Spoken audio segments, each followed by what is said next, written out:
Сәлеметсіздер ме, құрметті достар? Мен сіздерді өзімнің YouTube каналымда көргеніме қуаныштымын. Менің атым Исажанов Қуат, мен кәсіби адвокатпын.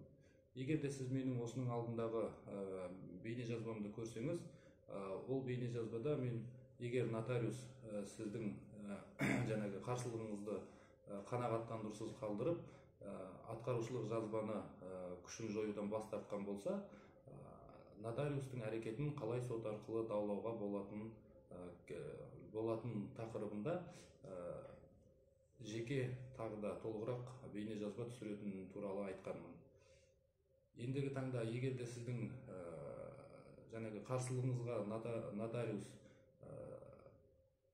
сіздің қарсылығыңызды қанағаттандырусыз қалдырып, атқарушылық жазбаның күшін жоюды бас тартса, онда Қазақстан Республикасының азаматтық процестік кодексінің 45-ші тарауына сәйкес, ол 364-ші бабына сәйкес, сізде жаңағы қарсылығыңызды қанағаттандырусыз қалдырып, атқарушылық жазбаның күшін жоюдан бас тарту туралы нотариустың қаулысын алған күннен бастап 10 күн уақыт беріледі. Яғни 10 күннің ішінде сіз сотқа арыз, шағым жолдай аласыз.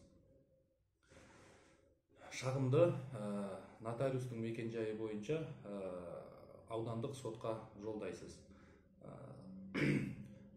Шағымды жазу үшін адвокатқа немесе заңгерге жүгіну қажет деп санаймын.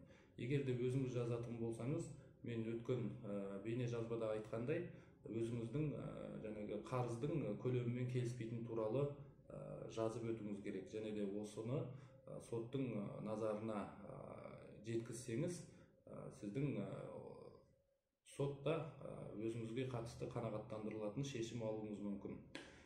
Сотқа беру үшін салық кодексіне байланысты мемлекеттік баж төлемін төлеуіңіз керек. Нотариустың әрекетін даулайтын істерге қатысты мемлекеттік баждың көлемі МРП-нің жартысы, бір МРП-нің жартысын төлеуіңіз керек, сол соттың реквизиттарына. Сіздің шағымыңыз сотқа түскеннен кейін, сот 10 күннің ішінде сот отырысына дайындықты жасап бітіреді, 10 күннен кейін сот отырысы жалғасады. Егер де сот сіздің уәждеңізбен келіскен жағдайда, онда жаңағы нотариустың қаулысының күшін жояды, немесе нотариусқа сондай әрекет жасау туралы міндеттеме береді.